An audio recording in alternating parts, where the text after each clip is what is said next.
event was a great and brilliant idea because we need to synergize the cooperation among the free trade or free port among participating countries, of course to include Hainan and some of the ASEAN countries and other countries beyond ASEAN.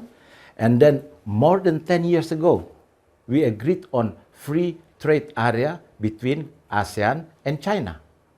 And now RCEP is already in the process of implementation. So we need to synergize by having a conversations on participating countries of the free trade zone, free port zone, free trade area, then we will get the benefit out of it.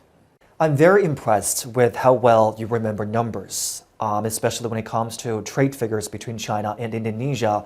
And you pointed out that China was Indonesia's largest trading partner long before the implementation of RCEP. Now with RCEP actually in effect for Indonesia, what are your expectations on where this trade relationship is headed next? I have a high expectation on that. Case of point is that even though during the COVID time, 3 years, the volume of trade between China and Indonesia increased substantially. I quoted the number of last year. It's increased by 20%. According to the China customs, volume of trade, so both sides, export and import, almost 150 billion US dollar. So 149.1 billion US dollar. That's without RCEP. And according to the study conducted by us, that RCEP will increase our trade with the with the participating countries of RCEP by 11%. That's the trade aspect of the RCEP.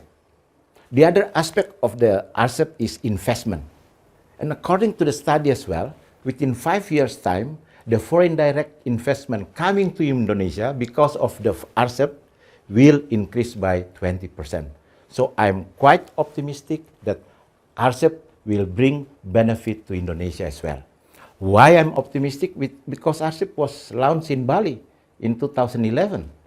And then after 8 years of negotiations, 15 participating countries agreed on one of the biggest trade pact in the world. 30% of the population, 30% of the trade, and 30% of investment. Let me just quickly follow up on one thing. How do you attribute the growth in trade numbers between the two sides, even during COVID? I think, put it this way, the relationship, the close relation between Indonesia and China due to the close relation between our two leaders. That's the main element. Because of the close relations, then it's transpired in the other cooperation as well. Trade, investment, socio-culture, meaning that people to people. You know, during COVID, both leaders had 8-time phone conversations. And last year, July last year, my president visited Beijing. He was the first foreign leaders after the Winter Olympics visited Beijing. And then only a few months later, President Xi Jinping went to Bali, attending the G20 meeting and had a bilateral meeting as well with my president. So only within 1 year, two leaders met 2 times. So this is the reflection on how close the relationship between two countries because of the relationship between two leaders. The Boao Forum for Asia this year is themed around finding solidarity and cooperation at times of great uncertainties. How do you suggest we go about doing that? Is it possible? I think I love the word of cooperation. If I could add one more, collaboration and open communications. If we are, Boao Forum set a platform for the leaders to communicate each other, for the business person to communicate each other. If they were able to establish a good communication among them, then cooperation, collaboration will follow after. That's happening to us, Indonesia and China, China and ASEAN, because 2 years ago we celebrated 30th anniversary of ASEAN-China relations. And we elevated the leaders, of ASEAN and China elevated the strategic partnership of ASEAN-China to become comprehensive strategic partners. And look what happened after 2 years. Our trade relation increased substantially, investment as well, ASEAN and China. So Boao Forum created a platform for the leaders to communicate each other, to discuss issues, what will happen, what should we do together after the COVID time. So collaboration, cooperation is the good word for the Boao Forum this year. This year also marks the 10th anniversary of the Belt and Road Initiative, and Indonesia was one of 2 countries where President Xi Jinping introduced this initiative to the world. How do you reflect back on the Belt and Road Initiative in the past 10 years, under which China and Indonesia made full use of their complementary strengths to develop ties? And what are your expectations for the many years to come? Thank you very much, because we are not only celebrate the 10th anniversary of the Belt and Road Initiatives, but the comprehensive strategic partner between Indonesia and China as well, because we established that back in the 2013. Looking back 10 years ago, and what is happening now 10 years after, if you put it in number, a lot of things has been happened for the last 10 years. So within the context of the Belt and Road Initiatives, 2 countries, Indonesia and China, able to establish, we call it 4 economic corridors in Indonesia. The first one is in North Sumatra as a hub for ASEAN. Second is the North Kalimantan as a hub for renewable energy, new energy, energy transformation. The third one is in Bali, that's for economic creativity, new technology. So we are in the process of digital transformation. This is one of the priority. And the fourth one is in North Sulawesi. This is the hub for the Pacific. So now a lot of things already happen after we establish the cooperation, synergize the Belt and Road Initiative from China, from President Xi Jinping, and Global Maritime Fulcrum from President Joko Widodo of Indonesia. Besides those 4 economic corridors, there are others projects as well.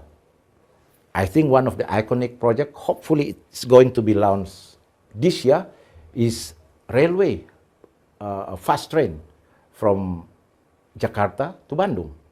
And second is we call it 2 countries twin park concept between Fujian province and province in Indonesia to facilitate trade and investment between Indonesia and China.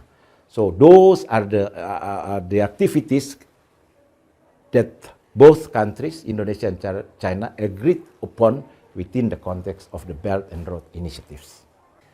How can Hainan make itself a more appealing destination for Indonesian businesses and investors? I think let me start with the similarity between Hainan and Indonesia. Hainan is a tropical island. Indonesia is the tropical countries. And we were able as well to establish the provincial sisters between Hainan and Bali. So one aspect that would benefit us is the tourism sector. The second is trade, in particular with the idea of having trade port zone here. It will benefit both Indonesia and China as well. And then the third is the socioculture. Before COVID, more than 300 Indonesian students pursue their higher education here in Hainan. So looking forward, I'm quite optimistic. In terms of distance, Hainan is not that far from Indonesia. Before COVID, we have a direct flight from Hainan to Jakarta, Hainan to Bali, only 4 hours. So it will facilitate as well trade between Hainan and Indonesia.